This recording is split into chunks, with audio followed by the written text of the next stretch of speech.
All right, and we're live. Very exciting. Hello, Maddy. Hey, Kelly. How's it going? It's going great. I'm excited to talk about generating and capturing web leads today. Me too. Yeah, this is probably in the top two most requested topics that I hear from solo and small firm attorneys. Like, how do I kind of cut through all the noise and figure out what I should be doing online, and then what to do with the people who I'm generating from those digital marketing activities. Yes, yeah, the what to do with them is a big thing that we hear a lot of. Like, they're doing their SEO properly, they're going, getting pay-per-click ads up and running, but then what are they supposed to do with them? So I'm excited for you to talk about that a little bit later on, but we can talk about who we are first and foremost. I'll let you introduce yourself. Sure. So I'm Maddy Martin. I am the head of growth and education for Smith.ai. I have spent the last 10 years growing small businesses and startups between coast to coast in the US.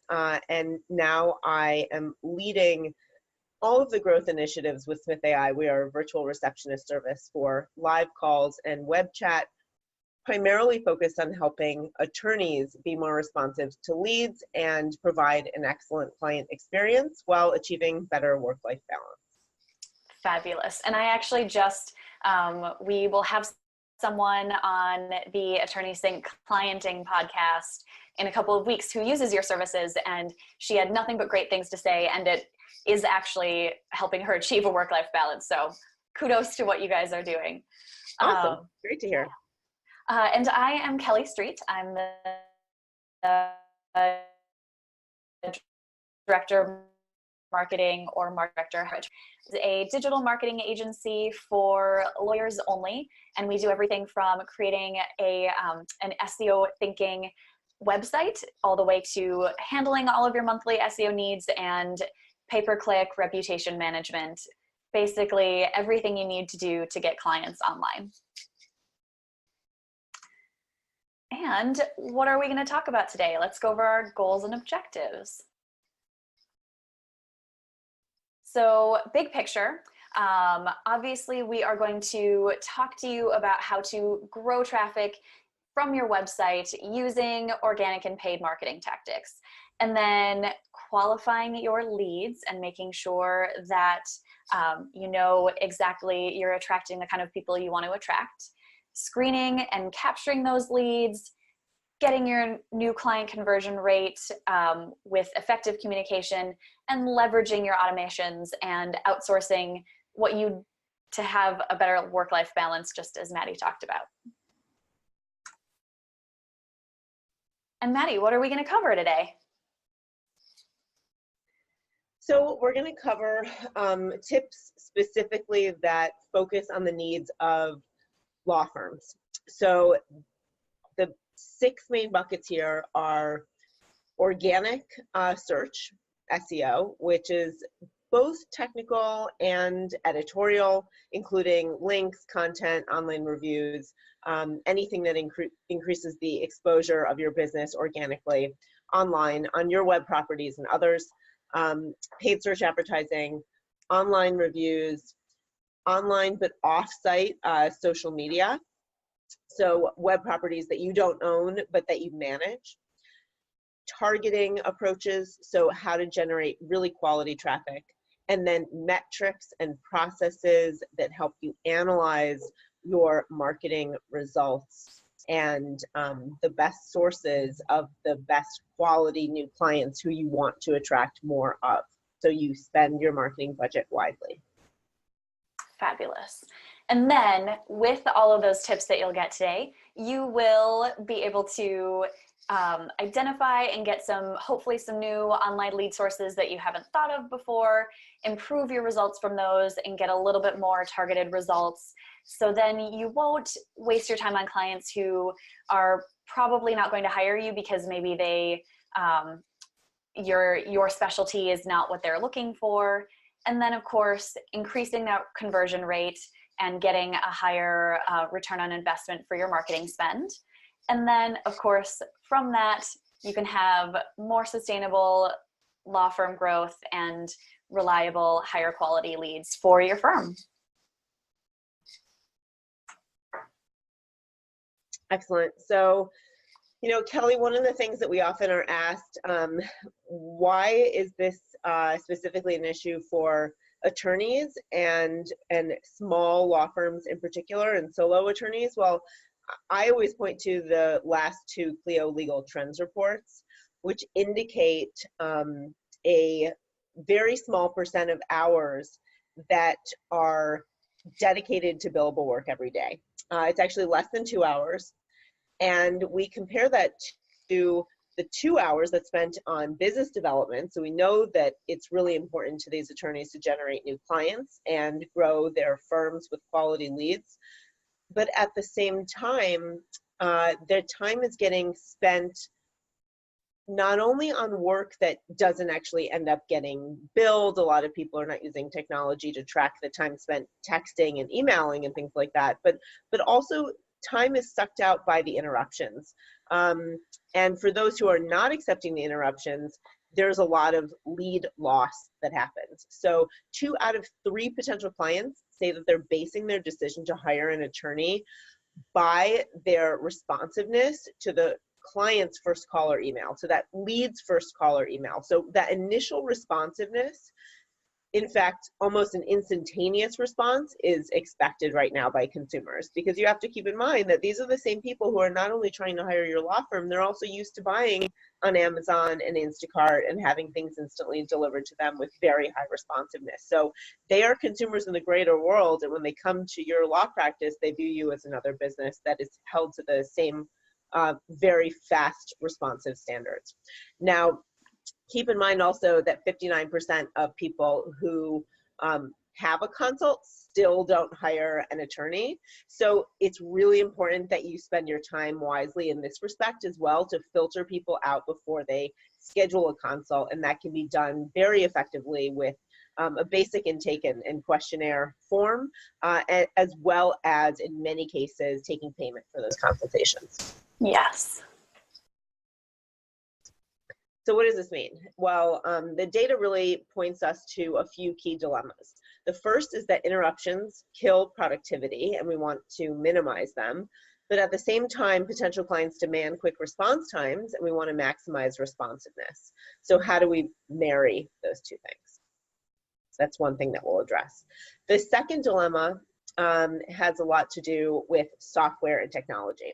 So how do you get, as a solo or small law firm attorney, more efficient with the use of technology, but using technology that you can afford, that is easy to implement, and that allows you the control you need without having like constant monitoring and tweaking? Because we know in solo and small firms, there isn't a dedicated IT person. And typically if you have to call someone, they can be expensive, and there's a long time to just get on their to-do list to implement the technology that you need. So you need easy, accessible tools.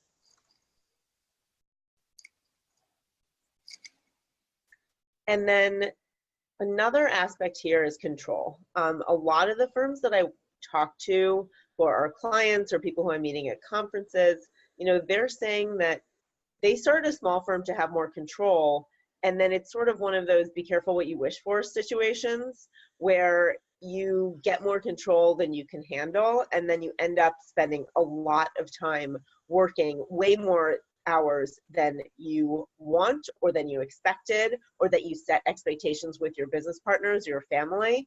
And what ends up happening is that your firm controls you instead of you controlling your firm.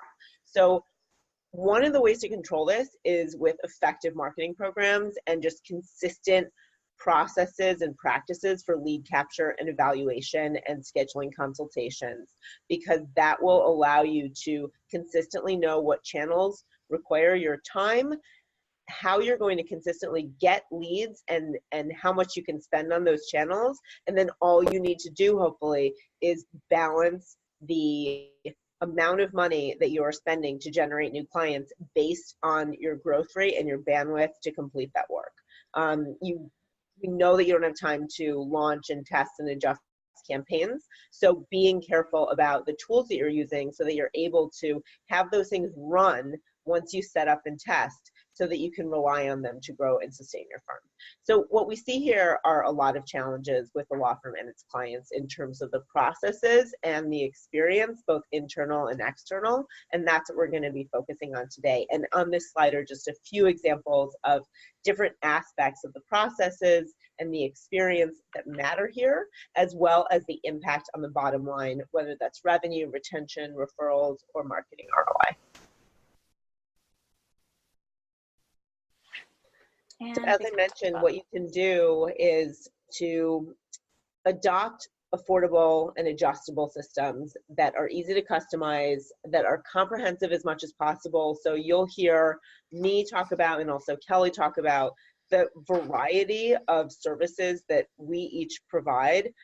The reason being that we understand for any business, the more you can consolidate work within a single firm, the better, because they become deep experts in your business, and also it allows you to manage fewer businesses and vendors who you're working with to outsource the things where you don't have the core competency, like lawyering, but they do. So the more you can hand off, but to fewer businesses, the easier your life will be and the less time consuming it will be to have these automations and outsourcing processes in place. So we'll just get a quick lay of the land for the web lead conversion flow, and Kelly can talk a little bit more about this, but the basic two steps are generation and capture. So when we're generating web leads, we're seeing that they're coming through paid search campaigns, SEO, content and social media on external websites, link building through other websites where you're getting some of that link equity passed over to your domain.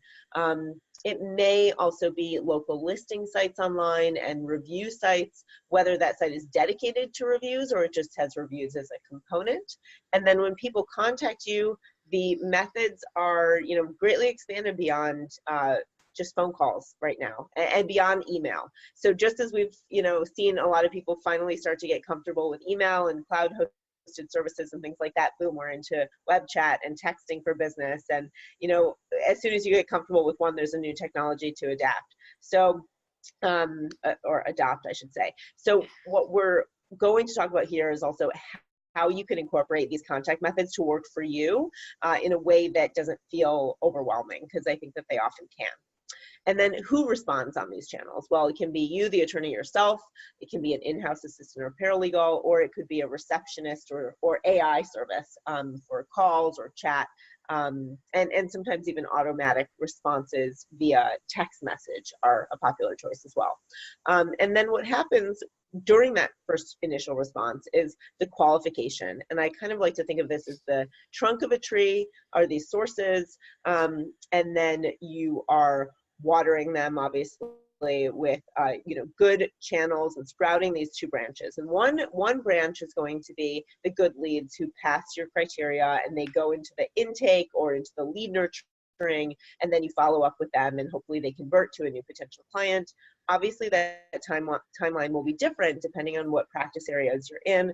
So if you are doing, for example, family law or business, trademarks, things like that, your timeline may be a little bit longer for people to make that decision versus personal injury and criminal defense. Now on the bottom, on below the line that you see here for qualification of bad leads, what you find is that with the criteria, the whole reason that we have criteria is to weed out the people who are not going to be good potential clients for you. So whether you're doing exit interviews or you have been working for long enough and this is an indication that this is not someone who I want to work with or I can work with, or it's outside of your practice areas, it can be qualitative or quantitative here. Make sure that your criteria, and I'll go into this, is set up to properly filter out the bad leads. And then what do you do with them? So you can refer them out to firms that you recommend. And this also doesn't have to be done just by you. You could have this list on your website. You could have this list given to outsourced services so that they can make referrals on your behalf. And I'll get into more detail there as well. But what we want to focus on here is that above the line, those are the people who you are generating and capturing who are leading to new clients, and below the line are people who are not good potential clients who you're going to refer out, because doing something with those people means doing something for them, and that generates goodwill in the community for you, which can then cycle back into the top of this funnel, where you have people who heard about your firm, you took the time to educate what you do to them. Say, no, you know, I'm sorry, I can't help your, this is just a scenario I heard about yesterday. I'm not the right law firm to help your boyfriend with the murder that he's been charged with. I'm a family law attorney who focuses on divorce and child custody matters. So that's not a good potential fit for your firm, but that is still a person in your community who may, for whatever no judgment on my part reason, pursue a divorce in the future. So not only may it apply to their situation, but also friends and family and coworkers who are in their circles. So keep in mind that anyone you talk to is a good potential referral, and I'll get into some tips for that later on. Yes, and I have seen a lot of online reviews for positive online reviews for lawyers who are referring people out to other lawyers because they were like, hey, I wasn't a good fit for them, but they listened to what I needed and they referred me to a lawyer who could actually help me. And that's just, it's super powerful to see those kinds of things. And that still counts as a positive review. If you get 5 stars for that, that is valid, and that should stay on that listing site. It's not something that's going to be flagged, because it is an accurate experience that was given by a real person. So that can absolutely help you generate your reputation online. 100%. All right, so part 1, attracting the best clients for your law practice online, and online marketing. It works, but how? I like to tell people to think of their marketing strategy in general as a puzzle. All of the pieces are going to fit together. Everything you're doing offline, everything you're doing online, everything you're doing in person to get those referrals and with other lawyers that you're talking to, it's all working together to help you attract and retain more clients for your firm. That being said, SEO is because that's online marketing and part of the puzzle there, it's a long-term investment that you're going to make in your website and your general online presence through links and engagement over the long haul. So what all about SEO? You've got some technical SEO, on-page, off-page. So let's get into that. Search engine optimization, made up of kind of 3 basic parts. Your technical SEO, all about how your website's structured so that search engines can crawl your site and determine if your site has EAT. That is expertise, authoritativeness, and trustworthiness. These are kind of the metrics that Google has told us.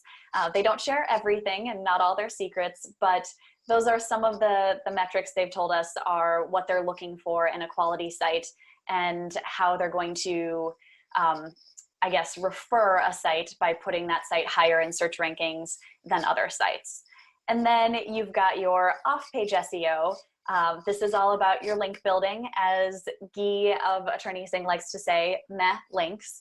The meh links is because links are so important and they're really kind of the cornerstone of your SEO process. And you want to make sure that you're linking to authoritative and trustworthy sites that will show your expertise, because just like with technical SEO and website crawling, that's really important that the sites you're linking to also have those same same cornerstones to what they're trying to build on their site as well. I like to say that link building is kind of online PR, just sort of getting your name out there and showing that you're an expert across the web. And then, of course, we have our on-page SEO.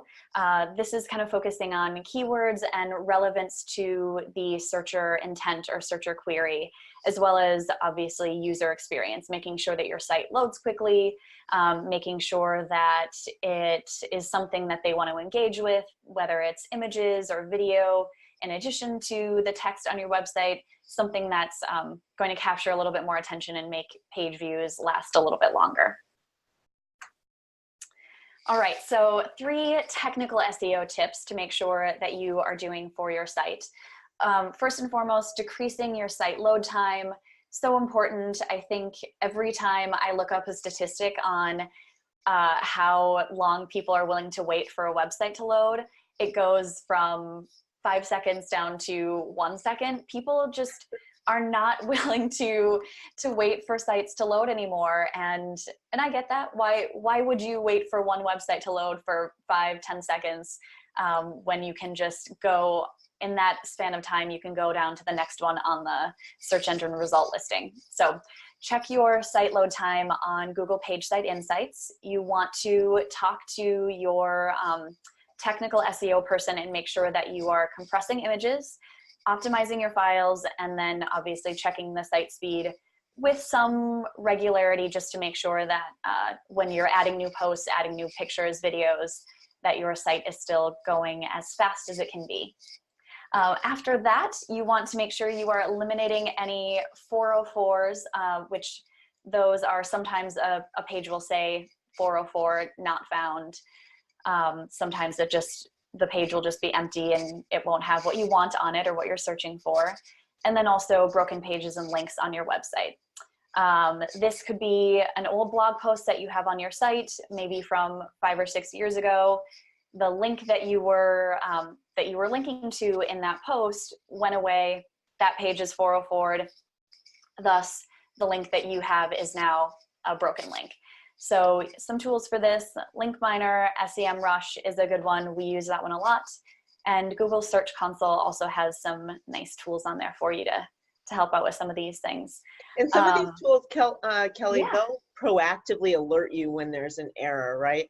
Yes, absolutely. Yep, they will. You can have set up on your settings to make sure that you are getting these things across from you. So you're, like you said, being proactive instead of just once every couple of months when you check these things and remember to, or have someone email you and say, this page is broken or this link is broken. Can I get that from you? And you don't have to have that embarrassment. Yeah, and if you do have an IT consultant who you work with, or someone who's kind of like, on the side of your team who can receive those emails, like that can be a nice way to kind of like passively have those sent to that person without getting distracted by it yourself. Yes, exactly. Offload as much of that work as you can. Yep. And then, of course, make sure your website has a sitemap. Talk to your web designer about this. This is basically kind of the hierarchy, or I always think of this as it kind of looks like when you build out what your family history is, where you have the grandparents and all of the kids that they had and all of the kids that they had. This is kind of what it looks like. So make sure that you've got that set up for your site and that it is according to proper up-to-date SEO guidelines, because these have definitely changed in years past. You used to want to have different websites for every practice area, and now we know that having one website with pages of your practice areas is the superior way to go.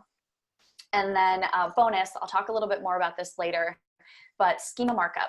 Make sure that you are adding the schema or structured data to text to your website so that your reviews and your links to social media profiles will be up on your site and easily accessible and really right in people's faces, as far as, especially for your reviews.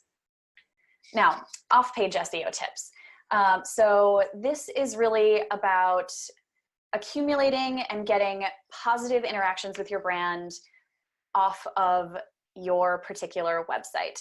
And hopefully your brand, your audience interactions, and your content that you have out on the internet off of your site will all be positive and lead for people to trust you a little bit more and create that authoritativeness and trust.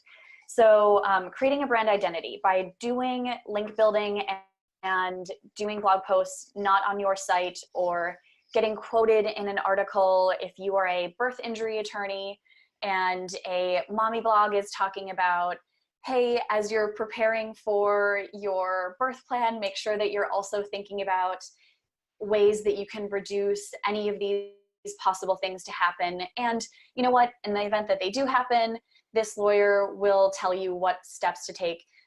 Creating those articles really can make people understand that you are the person to go to, or you could know someone who could help them if you're not in their geographic area.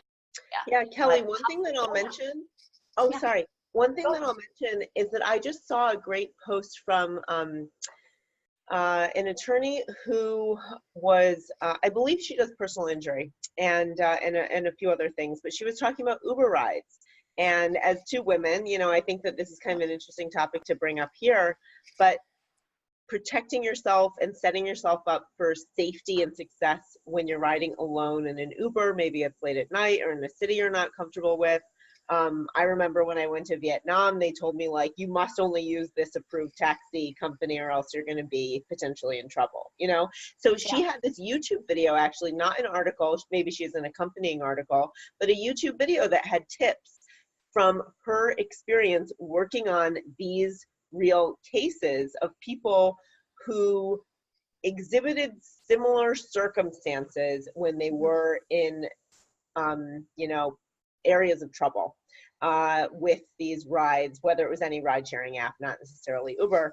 But I thought that that was a really good use of content. It was really beneficial and educational and something worth sharing, which as the word gets out and the views increase, that only helps you.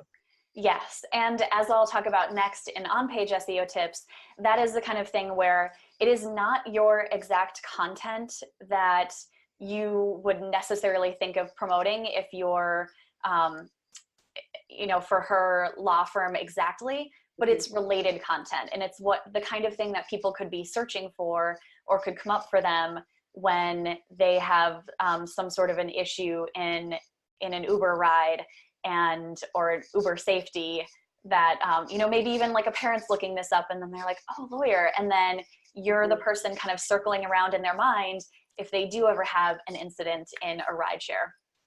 So thank you for that example. Yeah, sure. Yeah, and so on that note, it's about identifying what your clients want, not what you think they want.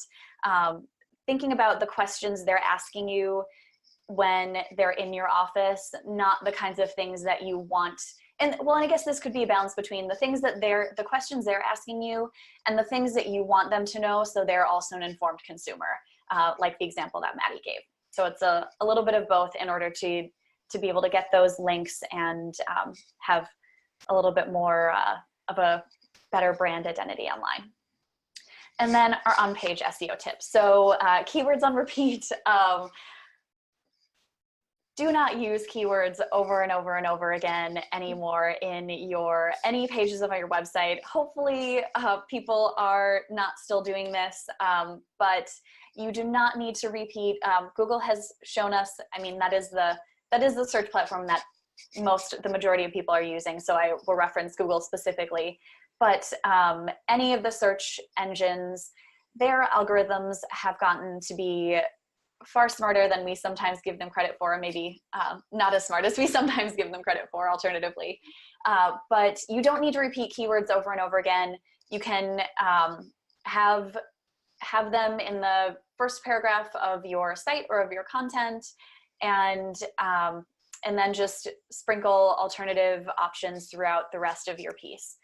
And then just like I mentioned a minute ago, the related topics. So car crashes, but what else are they searching for?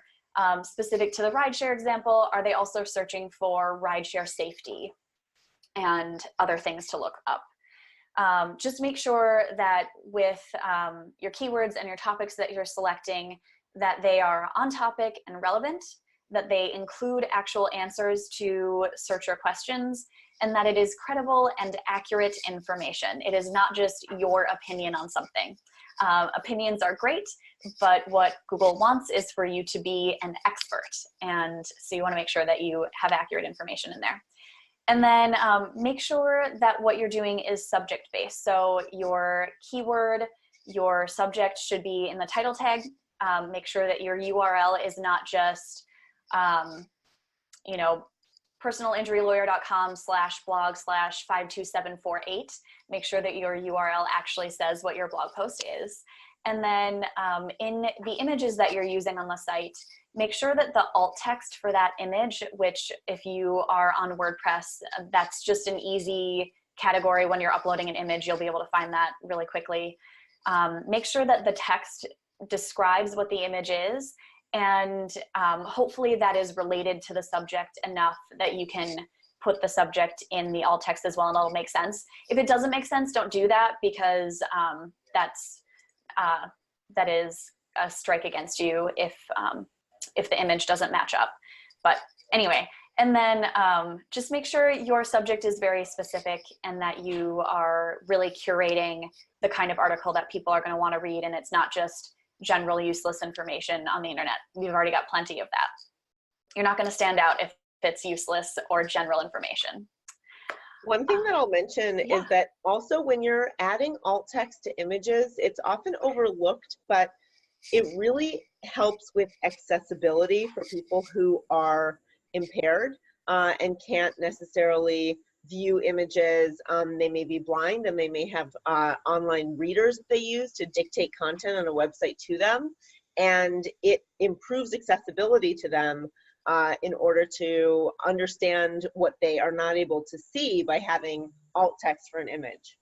Yeah, and I think it's accessible websites are kind of on this borderline of, it's, to me, almost, this is going a little far, but to me it's almost unethical not to have an accessible website, because I'm glad you say that. I totally agree. There are a variety of people and needs online, and if your website is not at least minimally accessible with alt tags and just being able to be read by a screen reader in a way that makes sense, and your buttons don't have text that makes sense, and so they don't know what to click on, all of these things, it just, you're not keeping yourself open to an entire population of people that could also need a lawyer. Even if you're not a rights lawyer, they need lawyers for other things too. So I'll get off my soapbox for that. I completely agree with you, Kelly. I'm glad you brought that up. Yes. All right, now on to paid search and paid media. So a couple of examples here. I guess I'll go back. Pay-per-click advertising. Mostly people know this as the first three, sometimes four, but generally three things that you see on a search engine result page, which I have there. I just did in an incognito browser, so Google did not know what I'd searched for before. Search for birth injury lawyer in Minneapolis, because Minneapolis is where I'm located. And you also will have, plenty of opportunities to spend money on your search advertising from Facebook, LinkedIn, Bing. It's sometimes overlooked, but it's actually a really good option. I know Guy talks about this a lot. Bing is a great option for if you have a smaller paid media budget to look to Bing, because even though it's not as large of an audience, you're not, there's not as heavy competition for keywords. So if you want to do kind of shorter tail keywords and rank for things that are a little bit more general and not as niche, and you have a smaller budget, go to Bing for that. Anyway, so make sure you're doing appropriate and relevant search terms, set your budget, do an incognito search for your firm name and your name as well in particular, to see if other people are bidding on your name. This is something we run across a lot, that if you are a really high-powered law firm, no matter the size, other law firms in your area could be bidding on your name. So you want to make sure that you're aware of that and that you're also bidding on your name. If you don't have anyone else bidding on your name, we actually typically don't recommend that. It's not always necessary. Otherwise, thinking about your budget, it will depend on your geographic area, your keyword competitiveness, and how specific you are going to get with the keywords you're searching for. And then on the other side here, we've got our display ads. So a little arrow to that LL Bean one there. I was hoping to find a lawyer. I have a few of them. I just couldn't find them in my image files for this. Retargeting ads are done on Facebook and generally across the web.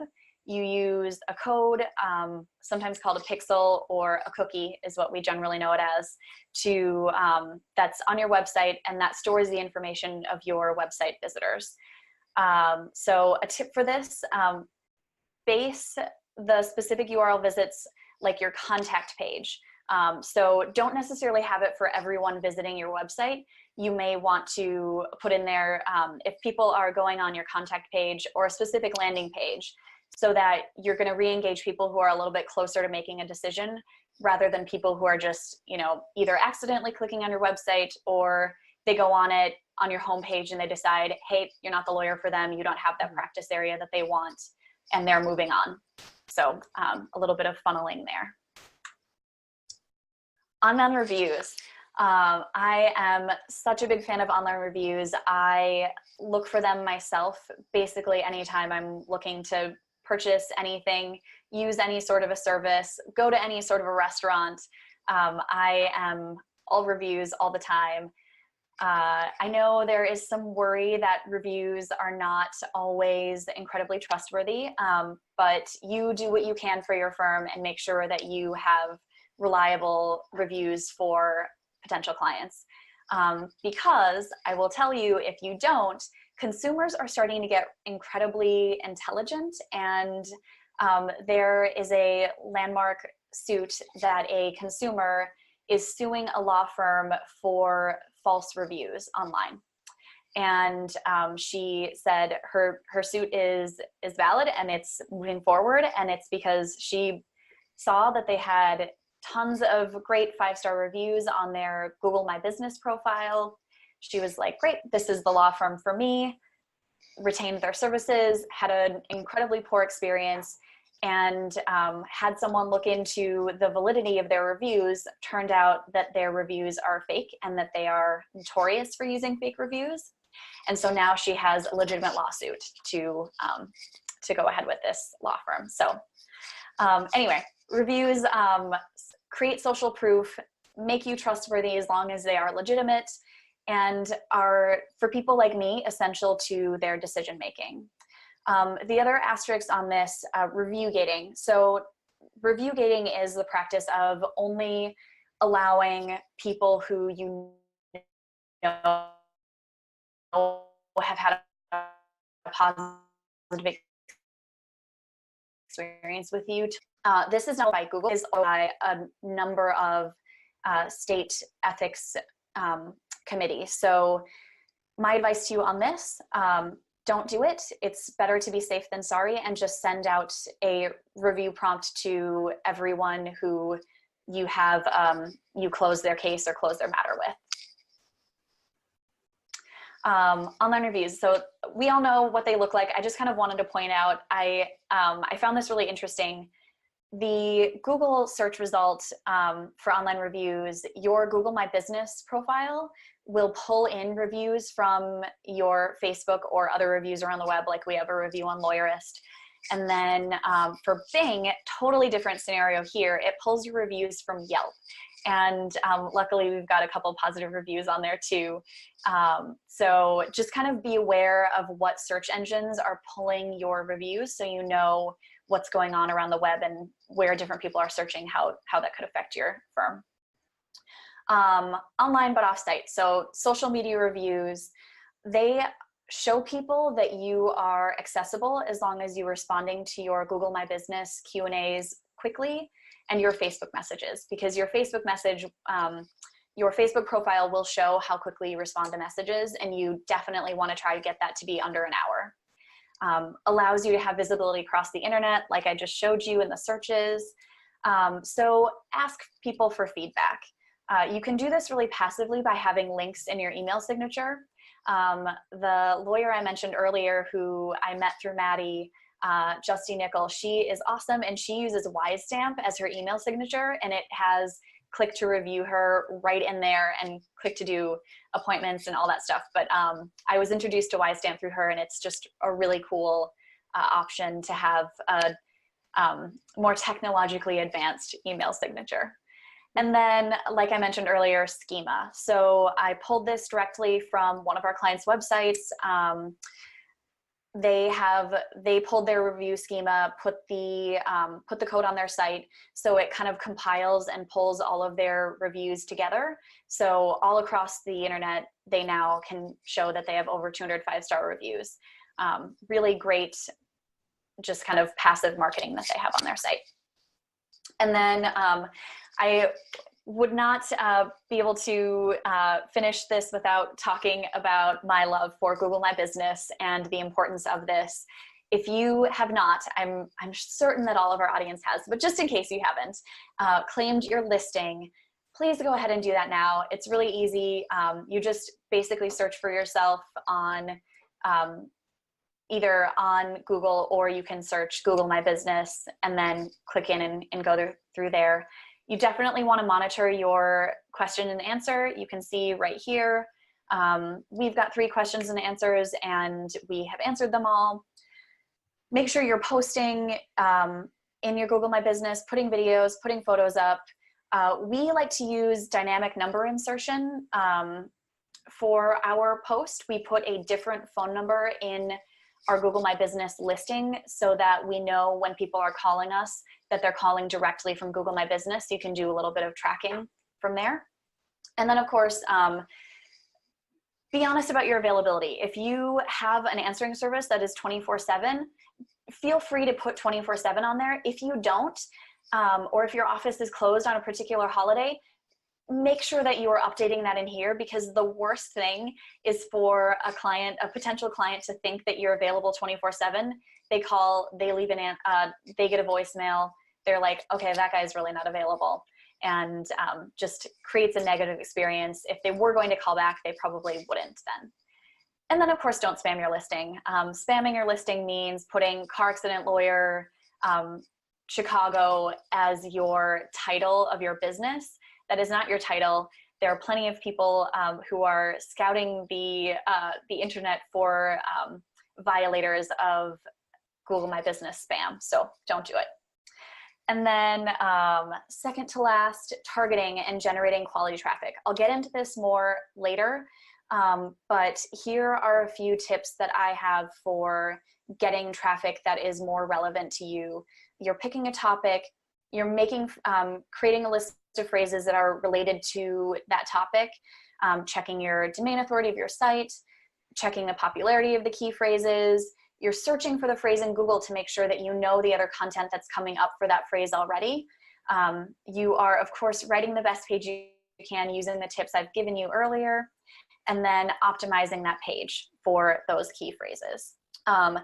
Domain authority, I would check out moz.com/link-explorer, and I can send this out in an email afterwards.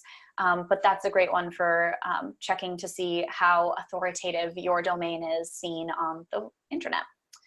I have a lot more of this. I can send out notes later, but I want to give Maddy some time. So metrics and processes. Here are a bunch of things you should be looking at as you're checking your online marketing performance. But first and foremost, leads. Are you seeing more phone calls, lead form fills, or clients as a result of campaigns you're running? Because that's really the end-all be-all metric. There are lots of different places people can fall off earlier in the process that you can figure out. If you're not getting the leads, okay, go back through and see, are they visiting our site? Yes. Are they filling out the form? No. Maybe they don't like the landing page. Different things you can use there. All right, now handing it over to Maddy to talk about filtering and converting your online leads. Woo. Thanks, Kelly. That was really a fantastic overview. And you know, when you're talking about Google My Business listings and being honest and upfront on your listing, just also don't just think about like being honest for other people, but honest for yourself, like with that phone number. And you can move to the next slide. But with that phone number, man, I think about how people reach you all the time, right? I mean, we're in the business of responsiveness here at Smith.ai, and like many solo and small firm attorneys are still running their business with their cell phones. And every single time, that's like my #1 recommendation. Is one of the simplest things you can do is just get a business phone number and have it forwarded to your cell phone. You don't have to change your device. You just have to not let people have your personal cell phone in their phone, because let me tell you, as soon as they add you as a contact and that's their primary contact information for you is your cell phone number, that's not leaving their phone. They may give you you know, you may give them your business number at some point if you get it later.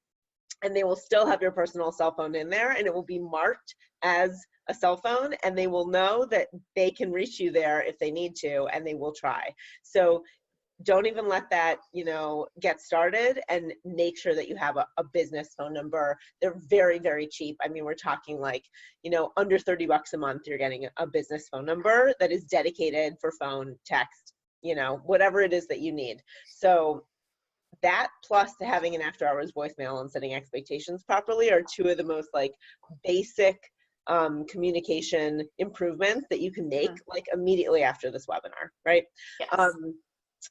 So how do potential clients reach you beyond phone? Well, email, text message, and website chat. And actually, when I talk about chat online, I'm increasingly also talking about other platforms that are off-site, as Kelly said. So not just chat on your own domain, but also Facebook Messenger. The really nice thing about messages compared to text is that it allows oftentimes for better triage. If you have someone who is helping you be responsive, and obviously you have to be careful about ethical boundaries there, but also it allows you to have very robust kind of automatic responses, whether it's a bot or embedded links. There are some text message applications that I will mention that are software driven, but the really nice thing is that it feels very controlled and visible. I think one of the drawbacks with text messages is that it doesn't necessarily give you insight into when the person will respond, whereas website chat is very active, and you know if someone is present on that channel in that moment. And as you mentioned, Kelly, you know, like how responsive you can expect them to be before the chat even begins. If you know your responsiveness time marked on Facebook is on average an hour. It's the same thing when I go on Airbnb and I say, am I gonna book this listing? Because it tells me that the person takes on average 2 weeks to respond. No, I'm gonna, be in touch with someone who I think is actually active and present on the channel.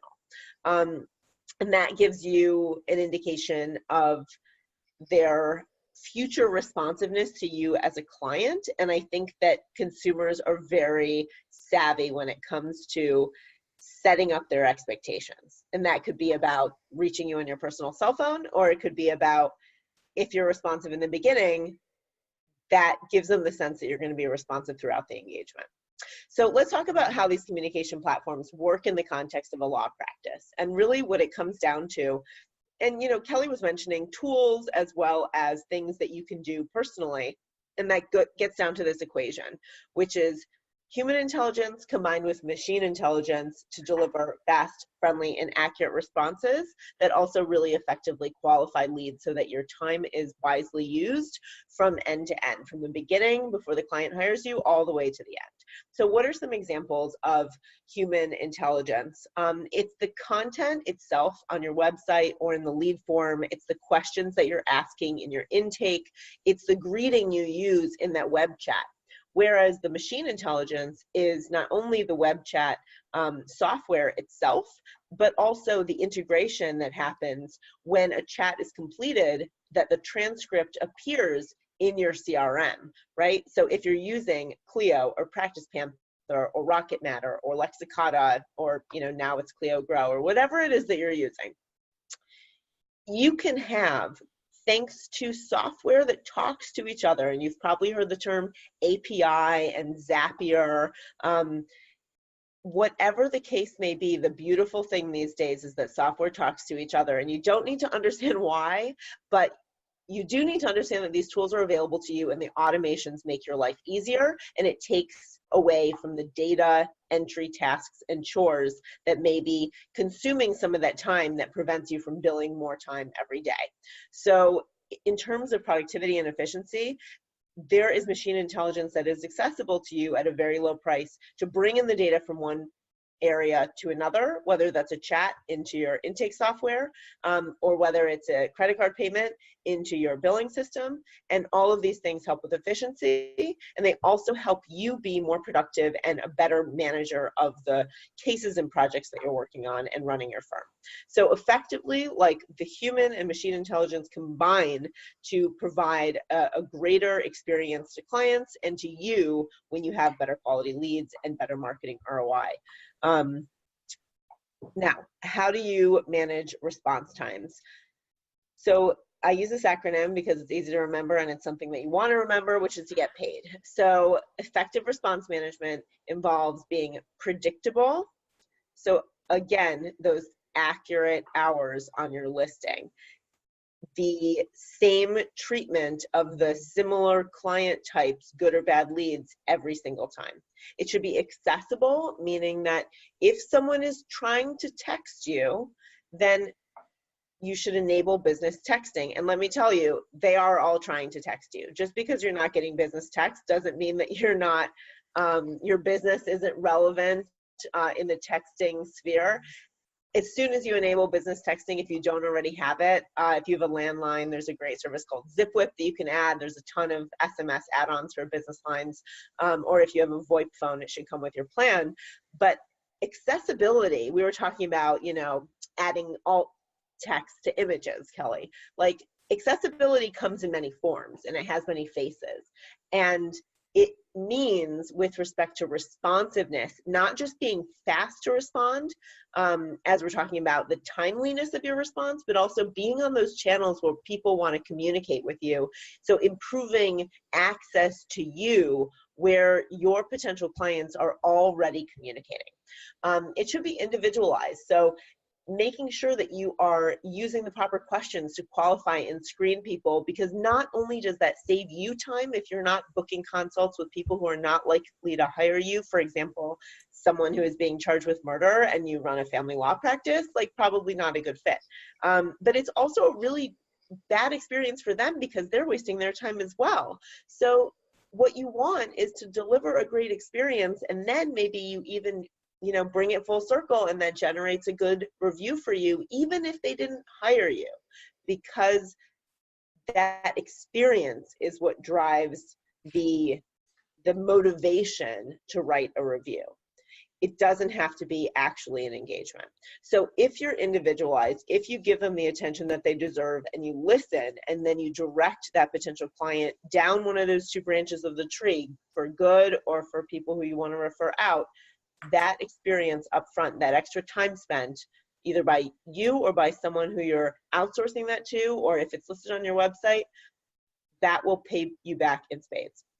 And then it should also be directed. So identify the new client criteria before you set your process in place, or else you can never hand it off, right? So the whole thing here is that, like, if you're going to automate and outsource any of these processes, the process has to come first. Then, you know, maybe the software will come, or the software can help you guide in the process. But overall, you need to identify, before you get started with any of this, what is the criteria? What is that form going to look like to identify the first, you know, 5-10 most essential identification questions for who good potential leads are? And let me tell you, the days of a contact form where it just says, what's your name, phone number, email, and message, which is very general, those days are over. So now the forms are very robust. You can ask specific questions, and you can also identify certain must-have answers that must be answered before you can actually proceed with scheduling or payment or the next step in the process. So identify who your favorite clients were, who you want more of, identify the potential clients that you could have had but you missed for some reason, and then also do these exit interviews and identify the clients who you worked with who you are not really, like, so eager to work with similar folks again. And then as you define this criteria, it really is important that you set your goals into them. So are you in a point in your firm where you want to just sustain the volume that you have over time, or you want to grow, you want to open another office, and there are obviously SEO implications there in terms of where your location is and building up reviews for that, you know, side business. But then also, what do you want your work-life balance to be? And that is a personal judgment call for you. There are plenty of attorneys who want to work 30 hours a week versus 60 hours a week. And that is totally up to you to determine. But set those goals up front and say, how is my screening process strict enough or lenient enough to give me the volume and the type of clients that I'm looking to attract? And then you'll determine, like, what is your budget to meet those targets. But the qualification questions come first. So determine what are the must-have qualities, not the nice-to-have, because no one wants to spend time discussing things that are not necessary unless you've already decided that this is a good client and you can discuss on the first consultation or engagement. And then once you've done this thought exercise, you're going to determine the method for conveying this, whether it's an online form, and then are they, Kelly, you can go to the next slide. No, it's okay. So if they pass your initial form or criteria, then what happens? So they schedule a consultation with you. Well, if so, what is the form of that consultation? Is it in person? Is it a phone call? Is it a video chat? Consider not only the convenience and comfort of yourself, but also of that person. A lot of people are not necessarily comfortable with video chat, but there are people who want to do so, yet they don't want to download a new program. So don't force them into Skype necessarily. Maybe something like Google Hangouts is a little bit more accessible, and think about the, are they using their phone or are they on their desktop? And then also, are you accepting free or paid consultations? So this can be in another filtering step where you say, okay, this person is coming to me online. I don't know if they're a referral necessarily. They may be on my website. I don't know how much information they've read on my website. Should I be charging for consultations?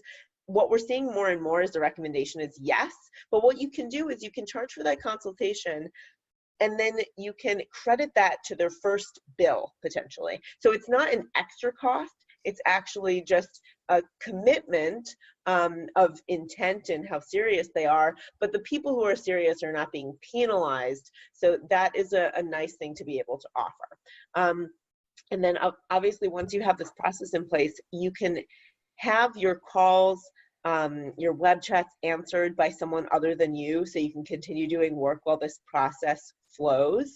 And the nice thing is that with certain services, like Smith.ai, for example, that are doing outbound calling as well, if a contact form is completed or in the process of being completed, there can be web chat that guides them through the questions while they're on the website, or even after submitting that form, they can, you as an attorney can actually forward that completed form email to a receptionist service, and they can follow up with that person with an immediate callback to further qualify and schedule that person, or to make a referral outbound if it wasn't filtered out before the form was completed.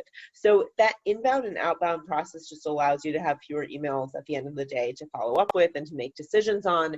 So if you're automatically forwarding those emails, they just go straight to a receptionist service, and you're hands off. All you see is that the new contact is added to your CRM, the appointment is on your calendar, and the call summary or chat transcript comes through email, and you say, okay, look, I'm still in touch with what's going on with my firm, but I don't need to be the person who's doing that initial contact.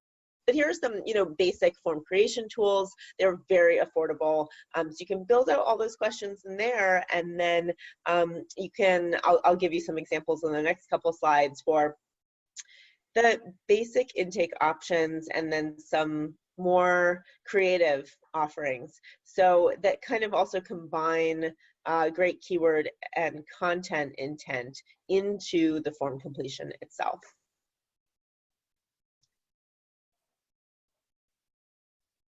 So Kelly, can you advance the next one? So Emily Cooper in Minnesota, actually, she runs Cooper Law. And she's got a form here, and one of the things that I really like about this is that after completing the form, she gives the option to book a free 15-minute consultation, but you have to answer these questions first. And there are a few things that are really well done here. So she, first of all, asks, how did you hear about Cooper Law? So capturing not only the marketing channel or the referral source and name, but maybe even insofar as the Google search keywords that person used. Like they may even tell you, this is what I typed into Google, or I was looking for this, or straight copy and paste, because that will tell you exactly what brought them to the firm. And not only did they bring them to the firm website, but they actually are someone who's completing your contact form. So it's a good indication of capturing that data before they forget or lose the information. So ask for that upfront and not during the consultation. If you want to follow up with more information, oh, how do you know so-and-so? Thank you for the referral. Fine, that can be done during the consultation. Someone's not going to remember what they typed into Google, the exact phrasing, except for the immediate, like, 5 minutes after they typed it in. Now, also what I like here is, what is your legal issue? So Emily only works on these 2 issues primarily. So then everything else, like, I would even recommend, like, don't even have other if you don't do other. You know, maybe she's capturing that because of ethical considerations. She wants to send a formal, like, referral or rejection, non-engagement sort of communication. But for the people who are not within those legal matter areas where she practices, you could have it set up so that you can't even submit the form. And then if it doesn't fit within those areas, you're not getting inundated with emails of people who are not a good potential fit. And then she also has here a prioritization, which is there a court hearing scheduled in your case? Justy Nickel, who Kelly mentioned earlier, who's in Colorado, she does a very similar thing. And to have that date actually logged, which is what Justy does, she is able to indicate to her and her team, this is the priority that this case potentially needs. Maybe a consultation is scheduled for Friday and she needs to reschedule for this afternoon. Yeah. So how do you streamline consultation scheduling? Absolutely, you can put a booking page on your website. Calendly is a really great tool. It's free for one calendar type. You can also use it with multiple attorneys or folks at your firm so that you can have one system for managing all of the calendars. It's really nice if you have your personal and work calendar integrated as well, because then if you have a soccer team match for your kids, then they are seeing you on the sidelines and you're not getting consultation booked because it wasn't integrated with your work calendar. So these tools are very useful for many reasons, and they are extremely affordable. The best ones also integrate with payment systems. I know that Justy uses Acuity, and that's a popular choice for many attorneys because it allows you to set a lot of different appointment types and to have different payment mechanisms or no payment mechanism triggered when that appointment is scheduled. And some of these payment solutions also not only support debit and credit card, but also e-check, and work for attorneys who are doing fixed flat fee services like estate and wills is very popular choice there. So that can be just paid up front, and then the follow-up communication is about just as simply as getting started. So one of the things that you can do also is, if you are concerned about or don't want to take payment for the appointments up front, you can have these scheduling links available behind certain gates. So let's say that you have to complete that contact form first, and then you are given access to the link to book the appointment. Or you hand it off to a receptionist service, and whether it's web chat or it's a phone call that goes through, or in your lead nurturing drip with email, you have a link to it. So you know that people have been educated a little bit. They've talked to someone who is a receptionist for your firm, and they have a little bit more information before they book that appointment, which will reduce cancellations and no-shows. And that's really the goal here, is to make the best use of your time and your money. So one of the things that I often recommend is really handling referrals well and systematically. So think back to the lead qualification criteria that you identified, and then really identify like who you can recommend within your community or even across the US, depending on the type of case that is being presented by the person who's a potential client but not a good potential client for you. How can you connect this person to the services that they need? It may even be the local bar association who has information and you're recommending them, and that could be a good default backup. And then you can share that simple list and the criteria for how to refer to these individuals or firms and share that with your receptionist service, share it with your front house team if you have someone on staff. Make sure that you're unified with other folks in your office so that no matter who reaches you, they're getting the same consistent message. You can also post this on your website, and it is not a bad thing to have links that are quality and relevant to other firms within your community who provide complementary services. It's something that you can reach out and say, hey, look at, just to build goodwill, I've listed you on my website. You can ask directly, would you be willing to do the same for me? Or do you feel, the way that I do about your firm about mine? Would you be willing to have referrals? And you can build your network that way. So that can be a really great way to generate really good quality links that are relevant, that Google identifies as such, that are genuine, and to also have just directly a resource for people to use for no other reason, not even SEO, but a helpful resource for the research people are doing to get the right firm for their needs. So I talked a little bit about website chat as a gatekeeper. The thing that I'll focus on here, honestly, is the disclaimer. So I definitely recommend, if you're using website chat or you're considering it, to put a disclaimer before a chat begins that this does not constitute or establish an attorney-client relationship. It doesn't constitute legal advice. Whether or not you're staffing it yourself, you may want to have other language, such as, this chat is staffed by a receptionist service or virtual receptionist service, and that service is not going to get into any client matters, during that chat. So the greatest utility that you can have with chat is to filter and capture and get those leads who are good booked on your calendar for follow-up or an appointment. And one of the things I also love that's being done with web chat is the answers are not necessarily provided in long form in the chat itself, but you can use links to pages on your website, or if, like Kim Bennett here, you have a knowledge base on your website. So not just blog posts, but actually help docs that describe how you work, what you charge, how, for example, Kim Bennett's virtual law office works. Like, what is it and how is it different from a traditional law practice? That's something that's a routine question that she gets. So instead of answering it somewhat similarly every time and spending a lot of time doing so, even if you're outsourcing it, you don't want that company to be answering that and spending time doing it every single time. What you can do is build an article and then have the link to the article available through the chat, and that can make information really quickly accessible without having to force someone to navigate through your website and find it themselves.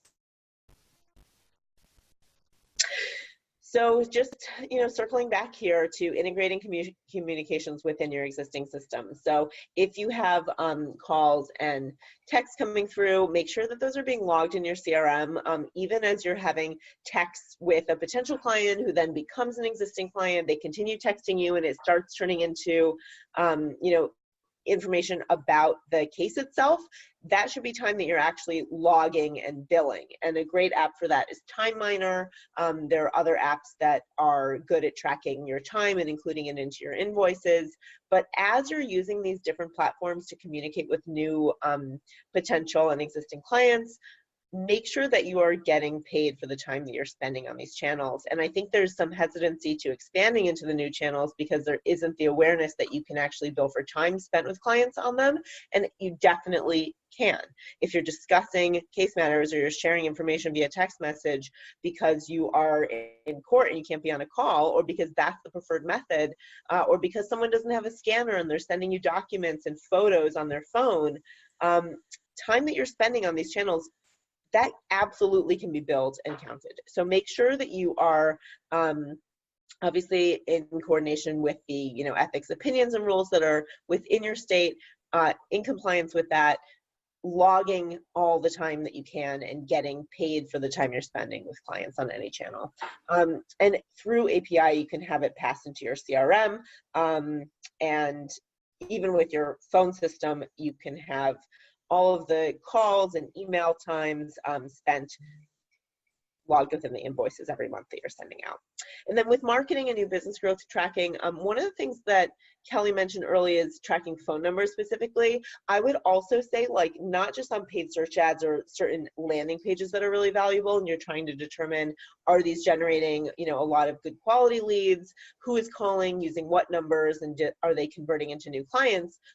One of the things you can also do is dedicate a phone number for your referral partners so that you can route them with high priority, for example, make sure that those calls are all answered within a couple rings, and also track how the quality of leads is coming through those channels versus the other channels as sort of a benchmarking. And make sure that you're prioritizing, you know, your time spent on being responsive to the top prospects, in addition to, obviously, when a courthouse calls or a judge, you know, needs to reach you, those are other phone calls that you need to be very, very responsive to. So obviously we're not saying that, like, there's no other communication that's happening within your firm. It's only, you know, new leads. There's a lot of communication that's happening. So as we kind of like step backwards and we think, how does this fit into the overall big picture? That's where it becomes even more obvious that you can't run a business on your personal cell phone, because you can't have a phone tree with your personal cell phone. So have that VoIP phone system that allows you to have a phone tree that prioritizes your calls for you, and then also blocks spam so that you know when your phone rings, it's worthy of picking up, because you're not worried that it's like a third of the time these days that your phone rings and it's a spam call. And that's a lot of the reason why, you know, attorneys are not necessarily responsive, and small businesses in general, because they resent picking up their phone. And I feel the exact same thing. So here's an example for you to review later on, just because we've completely run out of time. But Connor Malloy his partner runs a firm in Chicago called Tri-City Legal. And you can check out what Connor is doing in the link below. He had an interview on the Inbound Success podcast that's really excellent. Kelly, I think you know Connor as well. I'm sure you've met him. He's a really smart guy who is an automation expert in addition to being an excellent attorney. And he has set up a really phenomenal lead capture workflow that nurtures the lead, converts the lead, and tracks very accurately and effectively using automation and outsourcing, with a very good targeted advertising campaigns, and also forms where he actually has it's a landlord firm, and he has an eviction notice form completion on his website that basically allows the landlord to complete this form, indicate whether it's a 5 or 21 day notice, and then it gets sent to them. Not only does Tri-City Legal get all that information and can follow up with them promptly based on the deadline that that person has provided, but they also get the form that gives them the service they need to file that eviction notice. And all Tri-City Legal has to do is follow up and say, hey, do you need help after 3 or 4 days, after 20 days? So your timeliness is there, your responsiveness is there to that lead, and also you're doing a very service first driven lead capture model. So as your traffic is really good quality and people are completing that form, the people who complete that are a very good indication of a quality source of a new client for you. Very smart. Yeah. All right. With measuring the methods that you're using and their performance, how are you going to know it's working? We're going to go back to school here and do some math problems. I won't spend much time on this because we'll send it out, but basically just some formulas here for how you know what you're doing is actually working for you and you're not spending more than you're getting back. And a couple of different things to use when you are looking at measuring performance of all of your marketing methods. For pay-per-click ads, landing pages, website visits, like specifically for blog posts, not just general sites or general pages on your website. If you are promoting any of those anywhere else on the internet, you want to use UTM parameters. And I have a link here for how you can build those really easily. Google has this tool and you can know what to put in there. But what a UTM parameter is measuring is where, what link you are trying to measure, where you posted that or where you put it, and then what it is that the campaign is for. And you want to use this, like I said, post articles, put these when you're linking on social media, different things on your blog. If you're linking to, if you have a landing page and you're linking it back to your blog, make sure that that link has the UTM parameters on it. In a newsletter, this is another great way to use this, is the links that you're using in your newsletter, make sure those all have UTM parameters so that you know where not only that those pages are being visited, but where people visited them from, if it came from you. Obviously with organic search, you'll see that differently, and you can track that differently with a cookie or something else, but one great little way to do that. And then another one, I talked about this a little bit earlier too, the dynamic number insertion, and Maddy also talked about this.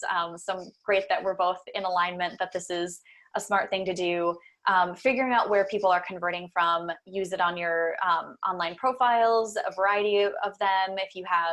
If you want to use a different one from Yelp, on your Avo profile, your website, any marketing collateral. I think this is a really interesting tool as well that people wouldn't necessarily think of, is anything that you're printing off. If you're even on your business card specifically, you can have a different number on there so that you know if anyone's calling you from your business card, that, or if anyone's calling you from that number, that, oh, they got my business card. It wasn't just that they went to my website or something else.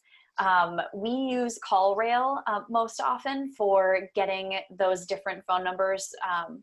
A lot of our clients use it as well, but CallSource Agile CRM is another one that links to a CRM, but also gives you these different phone numbers that you can use. And Active Demand is another one I found. So a few different options there to get these different numbers. Awesome. Thanks, Kelly. So yeah, let's talk about your game plan. Obviously, what you need is a process and a budget and a time frame. So really the process and these initial questions come first. How are you going to set yourself up for success before you turn that faucet on? So build your basic shareable intake form once you have those questions in place, and then also identify what you're going to do when each step is happening. So is it streamlined? Is it automated with software? Are you taking information and putting it in another place and triggering a new workflow? Are you outsourcing it to services like receptionists who can, handle these on a live basis on chat or calls?